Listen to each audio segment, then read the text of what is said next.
Welcome. According to a comprehensive government report called Women in America, although certain social and economic situations for women have vastly improved when it comes to personal finances, many women still face challenging hurdles. So writes my guest, Jason Alderman. He's a senior director at Visa, and he also runs the company's Global Financial Literacy Initiative. Jason, it's a great pleasure. Thanks for taking time today. Thanks for having me. You're a pretty busy guy. What do you do as a senior director at Visa? Well, I have the privilege of running Visa's financial literacy programs around the world, and we're doing it in 30 different countries in various ways, all localized for the right folks, for the right people. But it's a terrific program, and it's something we've been doing for 15 years, something we care passionately about here at the company. So when we're talking about women, this study seems to show that women's income has grown over the last few years, and still though they find themselves falling behind in a lot of categories. Can you talk about maybe some of the key findings in this study? Yeah, absolutely. And it is, it's one of those good news, bad news stories. I mean, I think we all know anecdotally, if not with hard data, that women have made great advances in terms of the kinds of careers they now have, their access to education. It's really been heartening on many levels, but there are still a lot of dark clouds behind that. So, for instance, women live longer. That's good by definition, but they face larger chronic health issues than men do. They also, because they live longer, they have to survive on a longer time in their senior years when they're less likely to be able to actually earn money. So, instead of having, say, a 25-year period in which to draw down their retirement savings, they may have a 35-year period, which can make it really difficult. Do you also see it? I'm guessing that women sometimes outlive their spouse and they find themselves in a position where they do have control of the finances, but they haven't been doing it ever. And they're sort of in a lifeboat with no help out there. And that's where I think a lot of what you talk about, education and literacy, comes into play. Yeah, you're absolutely right, Scott. I mean, let's face it, not enough Americans, both men and women, really understand how to manage their money wisely. But for a lot of older women, this was always the men's domain.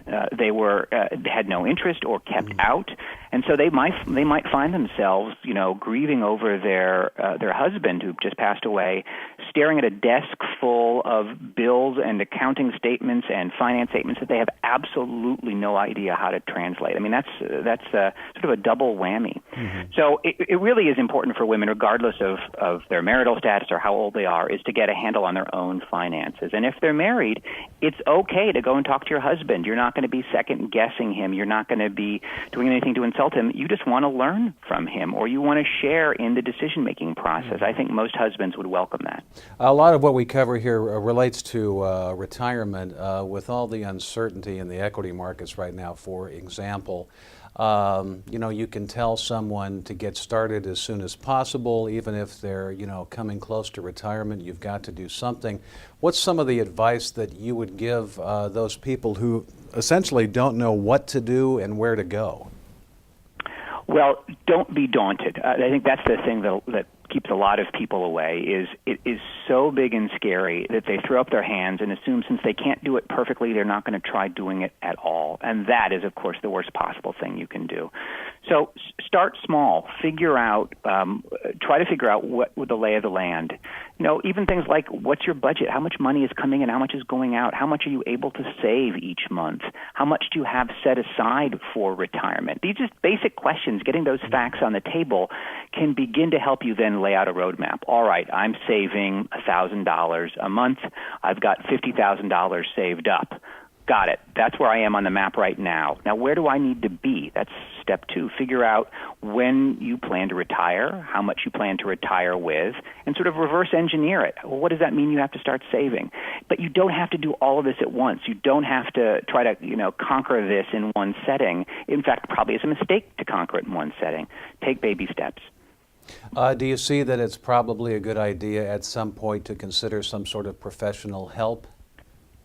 It can never hurt to get professional help. Talking to a professional, even if it's just for an initial consultation, to help you figure out where you are on the map or where you should go on that map, can be really useful. Even if you can't afford or don't want to use somebody on an ongoing basis, getting that sort of reality check to point you in the right direction can really be invaluable, especially if you feel like you're overwhelmed and don't know where to start. In this strive that what you do to increase the financial literacy of people in America, what's the biggest challenge you face now, and where do you see the future heading? I think the biggest challenge is a ostrich head in the sand approach. People know they should be doing this, but they don't know how. They weren't taught it by their parents. They didn't learn it in school. They've made some mistakes as an adult that they're not proud of. They just don't know what to do. And so instead of trying to really figure it out, they continue to sort of muddle on.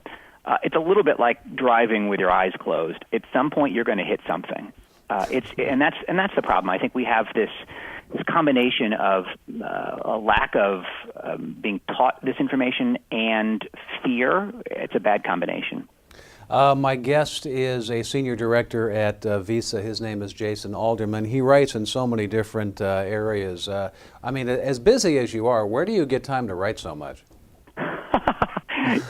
Well, I actually really enjoy writing. And as an aside, outside of my day job, I actually even write a video review column.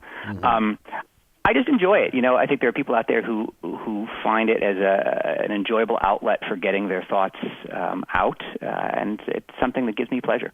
Well, you can find Jason Alderman at the Huffington Post and other news organizations. Again, senior director at Visa, and he spends a lot of time getting people to become more financial literate. Jason, a great pleasure. Thank you for your time today. Scott, thanks for having me. And thanks for watching.